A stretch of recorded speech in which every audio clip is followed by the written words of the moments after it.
नमस्कार, स्वागत है आपका करियर एजुनेस्ट पर। और दोस्तों, आज के इस वीडियो में हम बात करने वाले हैं सेमेस्टर 4th का जो माइनर पेपर है पॉलिटिकल साइंस का, इंडियन फेडरल सिस्टम जिस पेपर का नाम है। इस पेपर के इम्पोर्टेंट क्वेश्चंस को हम यहाँ पे डिस्कस करेंगे और एज यूजुअल अपनी ये क्लास इंग्लिश और हिंदी दोनों ही छात्रों को मद्देनज़र रखते हुए बनाई गई है। तो बहुत ही छोटा सा सिलेबस है, तो आइए चलिए हम बात करते हैं फर्स्ट यूनिट के साथ बनने वाले इंपॉर्टेंट क्वेश्चन की। ये है यूनिट फर्स्ट। पहला क्वेश्चन है, what are the federal features of the Indian constitution. भारतीय संविधान की संघीय विशेषताएं क्या है। Federal features include dual polity, division of powers, supremacy of constitution, independent judiciary and bicameral legislature. संघीय विशेषताओं में द्वैध शासन प्रणाली, शक्तियों का विभाजन, संविधान की सर्वोच्चता, स्वतंत्र न्यायपालिका और द्विसदनीय विधायिका शामिल है। देखो, पहले तो हमें ये पता हो कि फेडरल सिस्टम होता क्या है। देखो, जो सरकार होती है दोस्तों, दो तरीके की होती है। कोई भी कंट्री होती है, उसमें सरकारी जो शासन होता है, यानी कि जो उसका एडमिनिस्ट्रेशन होता है, वो दो तरीके का होता है। एक तो होता है एकात्मक सरकार और एक होता है संघीय सरकार।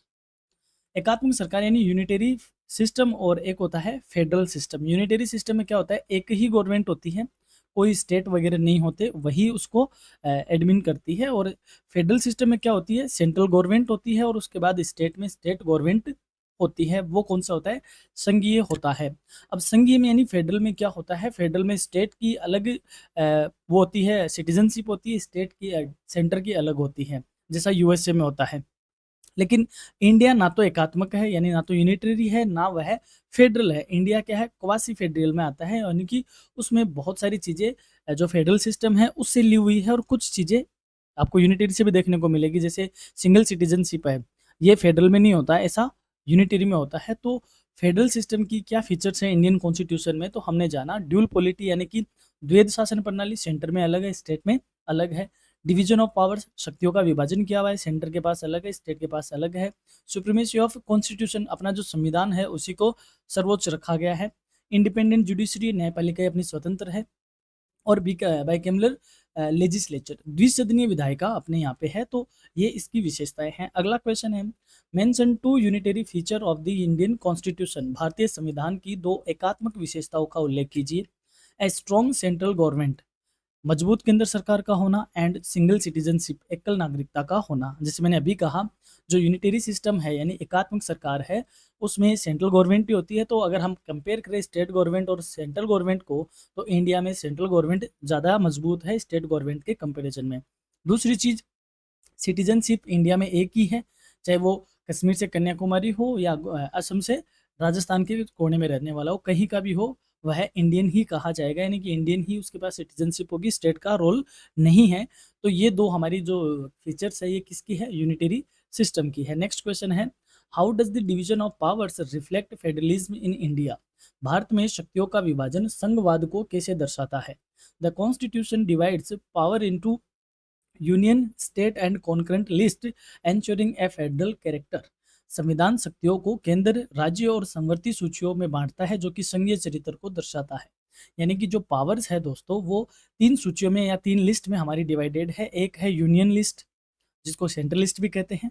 एक है स्टेट लिस्ट, जिसको राज्य सूची कहते हैं। और एक होती है कॉन्करेंट लिस्ट, जिसको हम समवर्ती सूची के नाम से जानते हैं। यूनियन लिस्ट में जो भी टॉपिक लिखे हुए हैं या सब्जेक्ट लिखे हुए हैं, वो सारे किसके अंडर आते हैं, सेंट्रल गवर्नमेंट के अंडर आते हैं। उन पे कानून वगैरह सेंट्रल गवर्नमेंट ही बनाएगी। स्टेट लिस्ट में जो सब्जेक्ट लिखे हुए हैं, उन पे कानून वगैरह स्टेट गवर्नमेंट ही बनाएगी। और कॉन्करेंट में जो सब्जेक्ट लिखे हुए हैं, उन पर स्टेट गवर्नमेंट भी बना सकती है और सेंट्रल गवर्नमेंट भी उन पे बना सकती है। यदि कॉन्फ्लिक्ट होता है तो सेंट्रल गवर्नमेंट की उसमें चलती है। तो ये है अपने फेडरलिज्म की क्या है, division of powers. Union list में जैसे मान लो देश की सेफ्टी की बात है, ये यूनियन लिस्ट का टॉपिक है। जैसे पुलिस की बात है, ये स्टेट लिस्ट का टॉपिक है। और जैसे एजुकेशन है, ये कॉन्करेंट लिस्ट का टॉपिक है। तो इस तरीके से हमारे तीन सूचियों में पावर्स को क्या है, बांटी हुई है, जो कि हमारे संघीय चरित्र को दर्शाती है। Why is Indian constitution called quasi federal. भारतीय संविधान को अर्ध संघीय क्यों कहा गया है या क्यों कहा जाता है। अभी मैंने कहा, ना तो इंडिया पूरा यूनिटरी है, ना ही पूरा फेडरलिज्म है, तो भारत क्या है, क्वासी फेडरल है। Because it has both federal feature like division of powers and unitary features like emergency provisions. क्योंकि इसमें शक्तियों का विभाजन जैसे संघीय और आपातकालीन प्रावधान है, और जैसे एकात्मक विशेषता है, यानी कि कहने का मतलब शक्तियों का विभाजन जैसे संघीय सरकार में होता है वैसा देखने को मिलता है, और जो आपातकालीन प्रावधान है ऐसा एकात्मक सरकार में देखने को मिलता है। तो दोनों ही विशेषता है, इसलिए इसको क्वासी फेडरल कहा जाता है। Explain the role of an independent judiciary in federalism. संघवाद में स्वतंत्र न्यायपालिका की भूमिका समझाइए। An independent judiciary resolve disputes between the center and states, ensuring balance of powers. स्वतंत्र न्यायपालिका केंद्र और राज्यों के बीच विवादों का निपटारा करती है, जिससे शक्ति संतुलन क्या रहता है, बना रहता है। यानी कि जो भी सेंटर और स्टेट के बीच में कॉन्फ्लिक्ट होता है उसको इंडिपेंडेंट जुडिशरी रिसोल्व करती है। नेक्स्ट है, what is the significance of an written constitution in federalism. संघवाद में लिखित संविधान का क्या महत्व है। A written constitution clearly defines the powers and functions of both union and state। लिखित संविधान स्पष्ट रूप से केंद्र और राज्यों की शक्तियों का क्या करता है, कार्य निर्धारित करता है। यानी कि संविधान में यदि लिखा हुआ होता है कि ये कार्य, ये शक्तियाँ केंद्र में होगी, ये राज्य में होगी, तो वह क्या करता है, सही ढंग से पूरा काम रेगुलेट रहता है। तो ये महत्व है लिखा हुआ का। अगला है, how is single citizenship in unitary features of the Indian constitution. भारतीय संविधान में एकल नागरिकता किस प्रकार एकात्मक विशेषता है। In India all citizens enjoy the same rights and status irrespective of the state they belongs to. भारत में सभी नागरिकों को समान अधिकार और स्थिति प्राप्त है, चाहे वह किसी भी राज्य के हो। यानी कि चाहे वह कर्नाटका का हो, चाहे वह केरल का हो, चाहे वह कश्मीर का हो, चाहे राजस्थान का हो, चाहे मध्य प्रदेश का हो, सभी को क्या कहा जाता है, सभी के पास एक ही सिटीजनशिप है, जो कि क्या है, भारतीय यानी इंडियन होना। What is meant by supremacy of the Constitution? संविधान की सर्वोच्चता से क्या अभिप्राय है। It means that the Constitution is the ultimate authority and both union and states must function under it। इसका अर्थ है कि संविधान सर्वोच्च है और केंद्र व राज्य दोनों इसके अधीन कार्य करते हैं। यानी कि चाहे राज्य सरकार हो चाहे केंद्र हो, दोनों ही संविधान के अंडर ही काम करते हैं। तो संविधान की ये क्या बताता है, सर्वोच्चता को बताता है। How does emergency provision strengthen the unitary character. आपातकालीन प्रावधान एकात्मक चरित्र को कैसे मजबूत करते हैं। During emergencies powers of the state are transfer to the union making the system unitary. यानी जब आपातकाल होता है तो राज्यों की जो शक्तियां है वो किसको स्थानांतरित हो जाती है, वो केंद्र को स्थानांतरित हो जाती है। और उस टाइम जो प्रणाली हमें देखने को मिलती है वह एकात्मक प्रणाली देखने को मिलती है, क्योंकि स्टेट के पास कोई पावर नहीं होती, सारी पावर सेंटर को ट्रांसफर हो जाती है, तब ये यूनिटरी कैरेक्टर शो होता है। Explain bicameralism as a federal feature of the constitution. संविधान में द्विसदनीयता को संघीय विशेषता के रूप में समझाइए। Bicameral legislature allows representation of states in the Rajya Sabha ensuring federal balance. द्विसदनीय विधायिका राज्यों को राज्यसभा में क्या देती है, प्रतिनिधित्व देती है, जिससे संघीय संतुलन क्या रहता है, बना रहता है। यानी कि हमें पता है कि हमारे जो संसद है वो 3 भागों में है। एक उसका राष्ट्रपति है, एक राज्यसभा है और एक लोकसभा है। लोकसभा में डायरेक्ट एमपी चुन के जाते हैं और राज्यसभा में किसका प्रतिनिधित्व होता है, स्टेट का प्रतिनिधित्व होता है। तो इससे क्या है कि सेंटर और स्टेट में क्या रहता है, फेडरल बैलेंस बना रहता है। अब बात करते हैं फर्स्ट यूनिट से बनने वाले लॉन्ग आंसर टाइप क्वेश्चन की। Discuss the federal features of the Indian constitution with suitable examples. भारतीय संविधान की संघीय विशेषताओं पर उपयुक्त उदाहरणों से चर्चा कीजिए।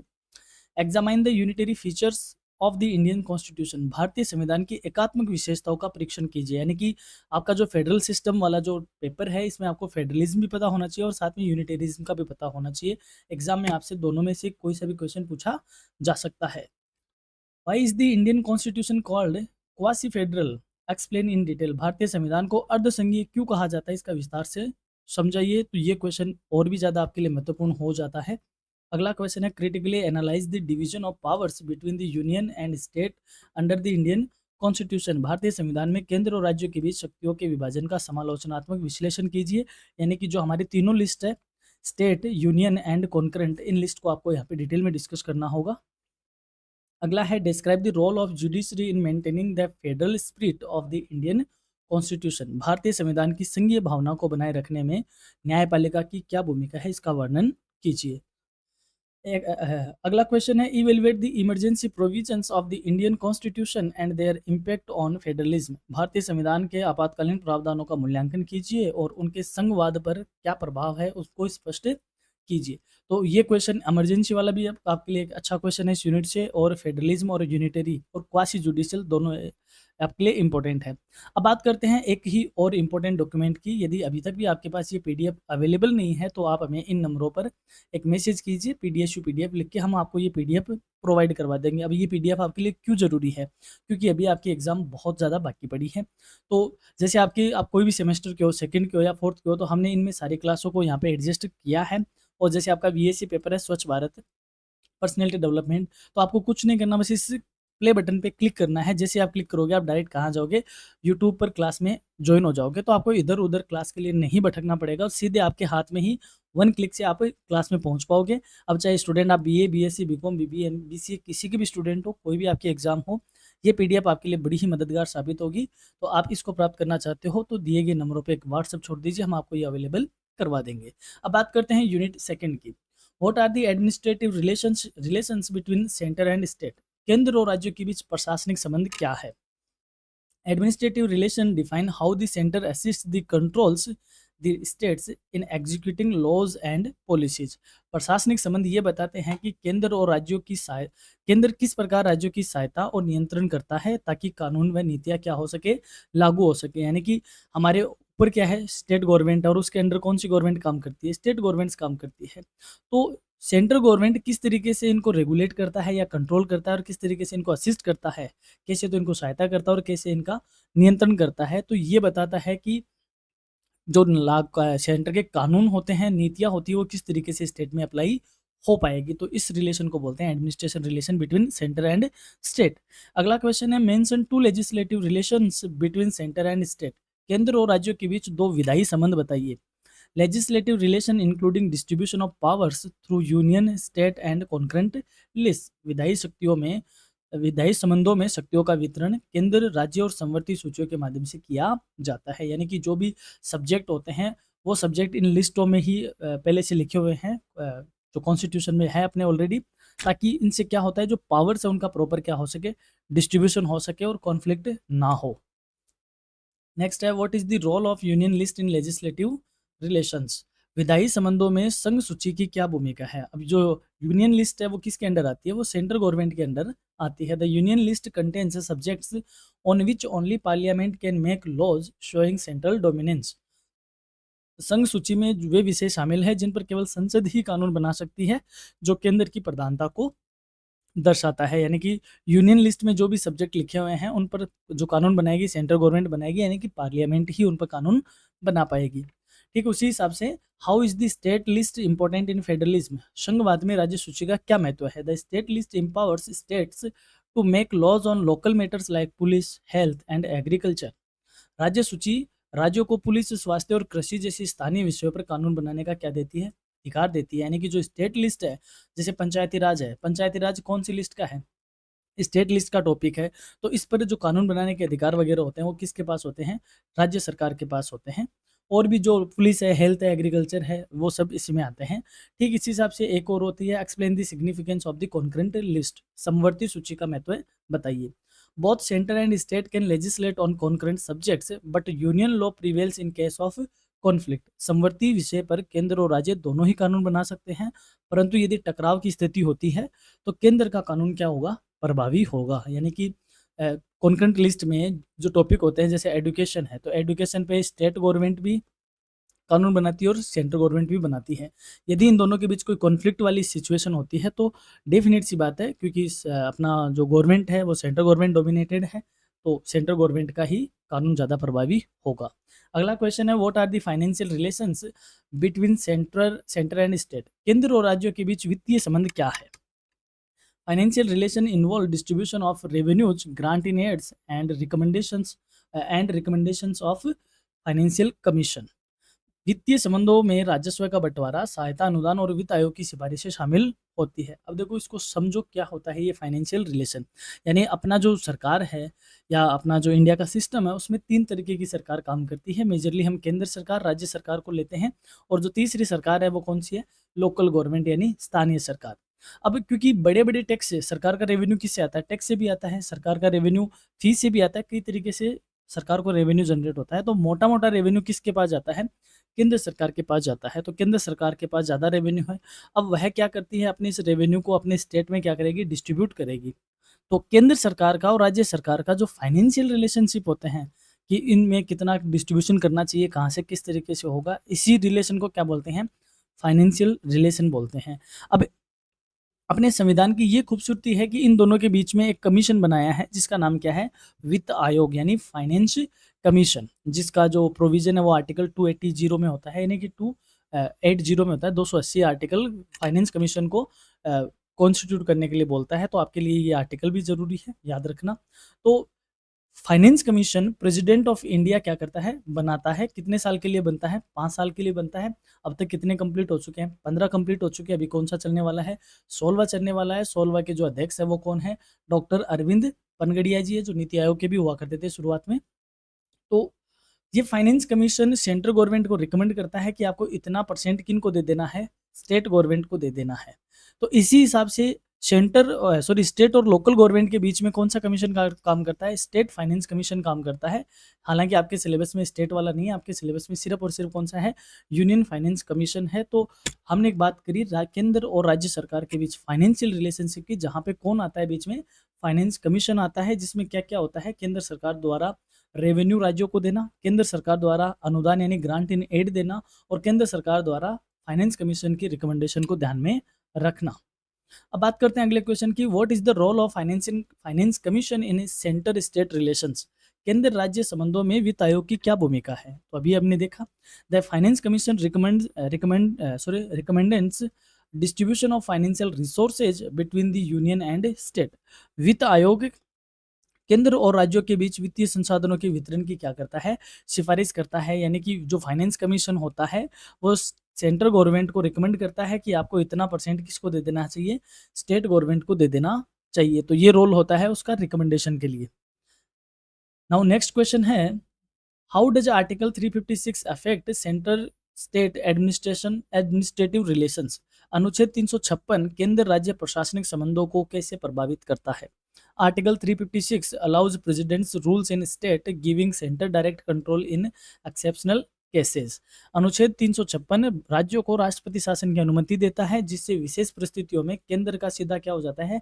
नियंत्रण हो जाता है। यानी कि जब राष्ट्रपति शासन लागू होता है तो वह राज्य किसके नियंत्रण में आ जाता है? केंद्र के नियंत्रण में आ जाता है, जो कि आर्टिकल 356 ऐसी व्यवस्था करता है। अगला है, what is meant by cooperative federalism? सहकारी संघवाद से क्या अभिप्राय है? इंपॉर्टेंट है। Cooperative federalism means joint efforts of centre and states to implement policies for development. सहकारी संघवाद का अर्थ है कि विकास हेतु नीतियों के क्रियान्वयन में केंद्र और राज्यों की क्या होना? संयुक्त प्रयास होना है कि जो भी विकास है देश का उसके लिए सेंटर और स्टेट गवर्नमेंट दोनों मिलकर एक दूसरे का कोऑपरेटिव करते हुए क्या करें? डेवलपमेंट के लिए काम करें। That is cooperative federalism. Next question है, how does parliament control state legislation? संसद राज्य विधायन को किस प्रकार नियंत्रित करती है? Parliament can legislate on state list subjects under special circumstances like national interest और इमरजेंसीज। संसद विशेष परिस्थितियों में राष्ट्रीय हित या आपातकाल में राज्य सूची के विषयों पर क्या कर सकती है? कानून बना सकती है। देखो अभी हमने कहा स्टेट लिस्ट में जो सब्जेक्ट है उन पे कानून कौन बनाएगा? स्टेट गवर्नमेंट ही बनाएगी। लेकिन जब यदि राष्ट्रपति शासन लागू हुआ है या आपातकाल है या फिर कोई स्पेशल सर्कमस्टेंस हो रखे हैं राष्ट्रीय हित को देखते हुए, तब उन पर कानून कौन बना सकती है? तब उन पर पार्लियामेंट भी कानून बना सकती है। अगला है, why are the financial relations considered the most sensitive in centre state relation? केंद्र राज्य संबंधों में वित्तीय संबंधों को सबसे संवेदनशील क्यों माना जाता है? क्योंकि सारा खेल किसका है? पैसे का ही है। डेवलपमेंट करना है तो पहले क्या चाहिएगा? पैसा, बजट चाहिएगा। तो बजट वाले जो रिलेशन होते हैं उनको फाइनेंशियल रिलेशन बोलते हैं। Because states depend heavily on the centre for funds creating frequent tensions over resources distribution. क्योंकि राज्य वित्तीय संसाधनों के लिए केंद्र पर अत्यधिक निर्भर होते हैं, जिससे वितरण को लेकर हमेशा तनाव उत्पन्न होता रहता है। तो इसलिए फाइनेंशियल जो रिलेशन है उनको ज़्यादा सेंसिटिव माना जाता है। अब बात करते हैं इस यूनिट से बनने वाले लॉन्ग आंसर टाइप क्वेश्चन की। Discuss the administrative relations between the centre and state as provided in the Indian constitution. भारतीय संविधान में प्रदत्त केंद्र और राज्यों के बीच प्रशासनिक संबंधों पर चर्चा कीजिए। examine the legislative relations between the center and state with special reference to the union, state and concurrent list। केंद्र और राज्यों के बीच विधायी संबंधों का संघ, राज्य और समवर्ती सूचियों के विशेष संदर्भ में परीक्षण कीजिए। अगला क्वेश्चन है critically evaluate the financial relations between the centre and state in India. भारत में केंद्र और राज्यों के बीच वित्तीय संबंधों का समालोचनात्मक मूल्यांकन कीजिए। इंपॉर्टेंट क्वेश्चन है एग्जाम में इस तरीके का, या तो आपसे फाइनेंशियल रिलेशन के रिगार्डिंग पूछेगा या फिर एडमिनिस्ट्रेटिव रिलेशन के रिगार्डिंग आपको बड़ा क्वेश्चन पूछा जाएगा। Explain the role of the finance commission in maintaining financial balance between the union and state. संघ और राज्यों के बीच वित्तीय संतुलन बनाए रखने में वित्त आयोग की क्या भूमिका है, इसको समझाओ। ये इसी के अंडर आने वाला क्वेश्चन है। यदि आपको सेपरेट फाइनेंस कमीशन पूछा तब इस तरीके का क्वेश्चन होगा बाकायदा, या फिर आपसे पूरा फाइनेंशियल रिलेशन का क्वेश्चन पूछा जाएगा। नेक्स्ट है analyse the impact of emergency provisions on centre state relations. आपातकालीन प्रावधानों में केंद्र व राज्य संबंधों का प्रभाव का केंद्र और राज्य संबंधों पर प्रभाव का विश्लेषण कीजिए। यानी कि जो अब इमरजेंसी होते हैं तो उसकी जो प्रोविजंस है वो किस तरीके से प्रभाव उत्पन्न करते हैं। अगला है describe the concept of cooperative federalism with reference to centre state relations in India. भारत में केंद्र राज्यों के संदर्भ में सहकारी संघवाद की अवधारणा का वर्णन कीजिए। तो आपसे कोऑपरेटिव फेडरलिज्म का क्वेश्चन भी बड़ा पूछा जा सकता है। अब आपके लिए एक खास यहाँ पे अनाउंसमेंट कि फोर्थ सेमेस्टर के ऑलमोस्ट, चाहे वो वैल्यू एडेड पेपर हो, चाहे वो एईसी पेपर हो, एसईसी पेपर हो, हमने ऑलमोस्ट पेपर कवर करने की कोशिश करी है। यदि अभी भी कोई पेपर रहा हुआ है तो आप टाइम से हमें कमेंट करें, और आपके कमेंट में जरूर हमें एग्जाम डेट जरूर बताया करें, क्योंकि बिना एग्जाम डेट के हमें आइडिया नहीं रहता कई बार, क्योंकि पेपर बहुत मल्टीपल पेपर है। क्योंकि ऑलमोस्ट कोशिश है कि क्लास तो हम सारी अपलोड कर दें जो भी हमसे बन पा रहा है, लेकिन आप अगर एग्ज़ाम डेट भी उसमें मेंशन करोगे कि कब एग्ज़ाम डेट है, तो हम थोड़ा सा उसको सहूलियत लेके आपकी वो क्लास टाइम पे आपको प्रोवाइड कर सके। और जो भी आपकी क्लासेज अभी बाकी है, हमने ऑलमोस्ट क्लासेज, चाहे वो लीडरशिप की हो, चाहे डिजिटल एम्पावरमेंट की हो, आयुर्वेदा की हो, कल्चर एंड कम्युनिकेशन की हो, कल्चर और कम्युनिकेशन की क्लास अपलोड होना भी बाकी है, और बाकी हर तरीके की क्लास हमने अपलोड करी है। आप जरूर एक बार प्लेलिस्ट चेक कीजिए। अब बात करते हैं यूनिट 3 की। What are the emergency provisions in the Indian constitution. भारतीय संविधान में आपातकालीन प्रावधान क्या है। Emergency provisions allow the centre to take special powers during national, state and और फाइनेंशियल क्राइसिस। आपातकालीन प्रावधान केंद्र को राष्ट्रीय, राज्य या वित्तीय संकट के दौरान विशेष शक्तियां क्या करते हैं, प्रदान करने वाले होते हैं। Define national emergency under the Indian constitution. भारतीय संविधान के तहत राष्ट्रीय आपातकाल को परिभाषित कीजिए। National emergency is proclaimed under article 352 in case of war, external aggression और आर्म्ड रिबेलियन। राष्ट्रीय आपातकाल अनुच्छेद 352 के तहत युद्ध, बाहरी आक्रमण या सशस्त्र विद्रोह की स्थिति में क्या होता है, घोषित किया जाता है। अगला क्वेश्चन है, अच्छा अब कब तक अपनी राष्ट्रीय इमरजेंसी यहाँ पे हुई है, उस इमरजेंसी का अगर ड्यूरेशन आप याद नहीं है तो आप गूगल जरूर करना। एग्जाम में आपसे हो सकता है वो ड्यूरेशन भी छोटे क्वेश्चन के तौर पे पूछी जा सके। अगला है वू कैन प्रोक्लेम नेशनल इमरजेंसी। राष्ट्रीय आपातकाल किसके द्वारा घोषित किया जा सकता है। The president of India can proclaim national emergency on the advice of the council of ministers. Bharat के राष्ट्रपति केंद्रीय मंत्रिपरिषद की सलाह पर राष्ट्रीय आपातकाल घोषित कर सकते हैं। What is the impact of national emergency on fundamental rights. राष्ट्रीय आपातकाल का मौलिक अधिकारों पर क्या प्रभाव पड़ता है। Fundamental rights under article 19 can be suspended while others में बी रेस्ट्रिक्टेड। अनुच्छेद 19 के तहत जो मौलिक अधिकार वो निलंबित किए जा सकते हैं, जबकि अन्य पर प्रतिबंध लग सकता है। Explain the provisions in case of failure of constitutional machinery in state. राज्यों में वैधानिक तंत्र विफल होने पर क्या प्रावधान है, समझाइए।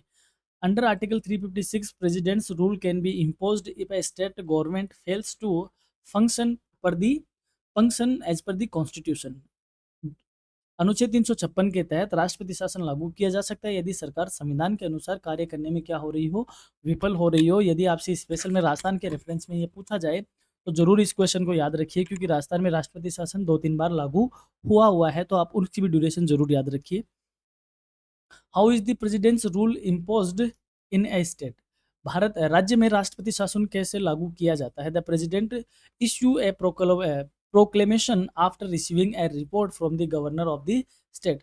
राष्ट्रपति राज्य के राज्यपाल की रिपोर्ट के प्राप्त करने के बाद ऐसी घोषणा जारी कर सकता है कि अभी इस राज्य पे क्या होगा, राष्ट्रपति शासन लागू होगा। नेक्स्ट है what is financial emergency according to the constitution. संविधान के अनुसार वित्तीय आपातकाल क्या है? Financial emergency under article 360 is declared if the financial stability of India और एनी स्टेट इज थ्रेटन्ड। अनुच्छेद 360 के तहत वित्तीय आपातकाल घोषित किया जा सकता है यदि भारत या किसी राज्य की वित्तीय स्थिरता क्या हो, खतरे में हो। तो देखो दोस्तों, इस चीज़ को जरूर जरूर ध्यान रखिए। जो आर्टिकल आ रहे हैं 356, 350, ठीक है, आर्टिकल 19, आर्टिकल 360, तो ये पर्टिकुलर आर्टिकल किससे संबंधित है, इसका जरूर आप ध्यान रखिएगा, क्योंकि एग्जाम में छोटे क्वेश्चन आपसे डेफिनेटली पूछे जा सकते हैं। वो can declare a financial emergency. वित्तीय आपातकाल किसके द्वारा घोषित किया जा सकता है? The president of India can declare financial emergency based on the advice of the union cabinet. Bharat के राष्ट्रपति केंद्रीय कैबिनेट की सलाह पर वित्तीय आपातकाल घोषित कर सकते हैं। What are the consequences of financial emergency on states? वित्तीय आपातकाल का राज्यों पर क्या प्रभाव होता है? The center can direct states to follow financial policies and reduce salaries of government officials. केंद्र राज्यों को वित्तीय नीतियां अपनाने पर और सरकारी अधिकारियों के वेतन घटाने का क्या दे सकती है? निर्देश दे सकती है जब फाइनेंशियल इमरजेंसी होती है तब। How long how long can national emergency continue initially and what is the procedure for the extension? राष्ट्रीय आपातकाल प्रारंभ में कितने समय तक जारी रह सकता है और विस्तार की प्रक्रिया क्या है? Initially it lasts 6 months. Extent requires approval from the both houses of parliament. प्रारंभ में ये 6 महीने तक रह सकता है। यदि विस्तार करना है तो संसद के दोनों सदनों की मंजूरी आवश्यक रहेगी। नेक्स्ट है differentiate between national emergency and financial emergency. राष्ट्रीय आपातकाल और वित्तीय आपातकाल में क्या अंतर है? National emergency relates to security threats, financial emergency relates to financial stability issue. राष्ट्रीय आपातकाल वो सुरक्षा संबंधी खतरों से होता है, सुरक्षा से संबंधित खतरों से संबंधित होता है, जबकि वित्तीय आपातकाल वित्तीय स्थिरता से संबंधित होता है। और दोनों का ही डिक्लेरेशन कौन करता है? प्रेसिडेंट ऑफ इंडिया करता है।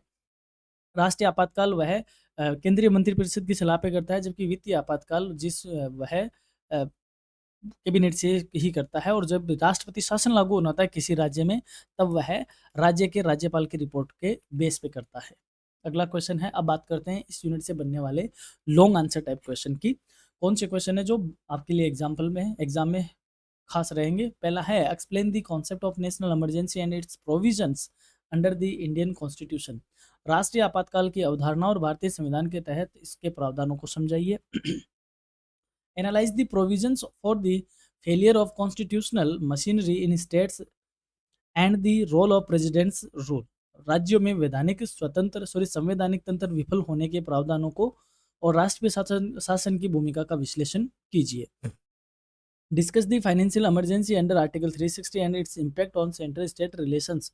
अनुच्छेद 360 के तहत वित्तीय आपातकाल और इसका केंद्र व राज्यों के संबंध पर चर्चा कीजिए कि उन पे क्या प्रभाव इसका होता है। और अगला क्वेश्चन है compare the contrast national emergency, state emergency and financial emergency. राष्ट्रीय आपातकाल, राज्य आपातकाल और वित्तीय आपातकाल की तुलना कीजिए और इनमें अंतर स्पष्ट कीजिए। तो इस तरीके का आपको पर्टिकुलर इमरजेंसी से रिलेटेड भी बड़ा क्वेश्चन पूछा जा सकता है। Critically evaluate the impact of emergency provisions on democracy and federalism in India. भारत में आपातकालीन प्रावधानों का लोकतंत्र और संघवाद पर क्या प्रभाव होता है, उसका समालोचनात्मक मूल्यांकन कीजिए। अगला है explain the procedure for the proclamation, extension and revocation of national emergency. राष्ट्रीय आपातकाल की घोषणा, उसका विस्तार और उसको रद्द करने की प्रक्रिया समझाइए। यानी कि डायरेक्ट आपसे नेशनल इमरजेंसी का पूरा क्वेश्चन पूछा जा सकता है कि कैसे इसकी घोषणा होती है, इसका एक्सटेंशन कैसा होता है और इसका रिवोक इसको कैसे करवाया जाता है। अब बात करते हैं यूनिट 4 की। यूनिट 4 में पहला क्वेश्चन है what is the procedure of constitutional amendment in India. भारत में संविधान संशोधन की प्रक्रिया क्या है? Constitutional amendments are made under article 368 requiring approval by parliament, sometimes followed by ratification by states. संविधान संशोधन अनुच्छेद 368 के तहत किया जाता है, जिससे संसद की मंजूरी और कभी कभी राज्यों द्वारा अनुमोदन भी क्या होता है, आवश्यक होता है। अगला है explain the difference between constitutional amendment and an ordinary law. संविधान संशोधन और सामान्य कानून में क्या अंतर है? A constitutional amendment changes the constitution itself while an ordinary law can be passed or repealed by parliament. संविधान संशोधन स्वयं संविधान में परिवर्तन करता है, जबकि सामान्य कानून को संसद द्वारा पारित या रद्द किया जा सकता है। यानी कि यदि हम बात कर रहे हैं कॉन्स्टिट्यूशनल अमेंडमेंट की, तो इसका मतलब हुआ कॉन्स्टिट्यूशन में ही कोई चेंज होगा। और हम बात करें कोई नए लॉ की, तो नया लॉ पास करना और उनको रिपील करना दोनों ही किसके हाथ में हो जाता है, पार्लियामेंट भी इसको कर सकती है, उससे कॉन्स्टिट्यूशन में चेंज नहीं होता है। Who can initiate a constitutional amendment, संविधान संशोधन किसके द्वारा शुरू किया जा सकता है, वो only parliament can initiate a constitutional amendment through a proposal और बिल, केवल संसद ही संविधान संशोधन का प्रस्ताव या बिल पेश कर सकती है।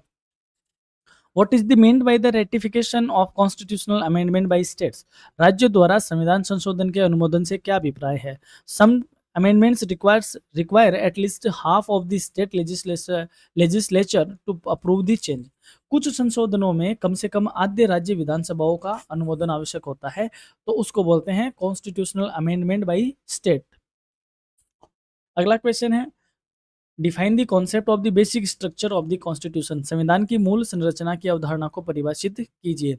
Basic structure mean essential features of the constitution that can not be altered even bye amendment, मूल संरचना का अर्थ हुआ कि संविधान की आवश्यक विशेषताएं जिन्हें संशोधन के माध्यम से भी बदला नहीं जा सकता, यानी कि कुछ ऐसा भी स्ट्रक्चर है कॉन्स्टिट्यूशन का जिसको आप अमेंडमेंट नहीं कर सकते, उसको बोलते हैं मूल संविधान की अवधारणा। अगला है, which landmark case established the doctrine of the basic structure, कौन सा प्रमुख मामला है जो मूल संरचना के सिद्धांत को स्थापित करता है। The Keshavananda Bharati case 1973 establish the basic structure doctrine, Keshavananda Bharati मामला 1973 में हुआ था जो कि मूल संरचना के सिद्धांत को क्या करता है, स्थापित करता है। अगला, list any 3 elements of the basic structure of the constitution, संविधान के मूल संरचना के 3 तत्व सूचीबद्ध कीजिए। Elements include supremacy of the constitution, rule of law and separation of powers, संविधान में तत्वों में पहला है संविधान की सर्वोच्चता का होना, कानून द्वारा शासन का होना और शक्तियों का क्या होना, पृथक्करण होना, यानी सेंट्रल गवर्नमेंट के पास अलग है, स्टेट गवर्नमेंट के पास अलग है, तो ये संविधान का जो बेसिक स्ट्रक्चर है वो बताता है। How can constitutional amendment affect federalism, संविधान संशोधन संघवाद को कैसे प्रभावित कर सकता है। अमेंडमेंट्स में change the distribution of powers but basic structure protects federalism, संशोधन शक्तियों के वितरण को बदल सकते हैं लेकिन मूल संरचना संघवाद की क्या करती है, रक्षा करती है। अगला है, explain the difference between a constitutional amendment requiring ratification and one not required it, ऐसे संविधान संशोधन और उन संशोधनों के बीच अंतर स्पष्ट कीजिए जिन्हें अनुमोदन की आवश्यकता होती है और जिन्हें नहीं होती है। Some amendments affect states powers and needs ratification, other do not affect state and need only parliament's approval, यानी कुछ संशोधन ऐसे होते हैं जो राज्यों की शक्तियों को क्या करते हैं, प्रभावित करते हैं, तो जो राज्यों की शक्तियों को प्रभावित करते हैं उन संशोधनों के लिए राज्यों की अनुमोदन की क्या होती है, आवश्यकता होती है, जबकि कुछ ऐसे होते हैं जो राज्यों की शक्तियों को प्रभावित नहीं करते हैं, उनको लिए सिर्फ क्या जरूरी है, संसद की मंजूरी से ही वह हो जाते हैं। जैसे अभी हमने पढ़ा कि स्टेट का रोल क्या होता है, तो कुछ ऐसे अमेंडमेंट होते हैं जिसमें स्टेट की पावर्स अफेक्ट होती है, तब वहाँ पर स्टेट की रेटिफिकेशन की क्या होती है, नीड होती है। अगला है, why is the basic structure doctrine important for Indian democracy, भारतीय लोकतंत्र के लिए मूल संरचना का सिद्धांत क्यों महत्वपूर्ण है। It ensures that parliament can not alter essential principles safeguarding democracy and fundamental rights, यह सुनिश्चित करता है कि संसद आवश्यक सिद्धांतों को नहीं बदल सकती है जिससे लोकतंत्र और मौलिक अधिकार क्या रहते हैं, सुरक्षित रहते हैं, इसको बोलते हैं स्ट्रक्चर डॉक्ट्रिन स्ट्रक्चर। नेक्स्ट है, can a parliament amend the constitution to destroy the basic structure, क्या संसद संविधान को इस तरह संशोधित कर सकती है कि उसकी मूल संरचना नष्ट हो जाए। No, the supreme court can strike down amendments violating the basic structure, नहीं, उच्चतम न्यायालय ऐसे संशोधनों को रद्द कर सकता है जो कि मूल संरचना का क्या करते हो, उल्लंघन करते हो, इसलिए संसद उसकी बेसिक स्ट्रक्चर को चेंज नहीं कर सकती। नाउ नेक्स्ट क्वेश्चन है, यहाँ से बनने वाले लॉन्ग आंसर टाइप क्वेश्चन को हम देख लेते हैं।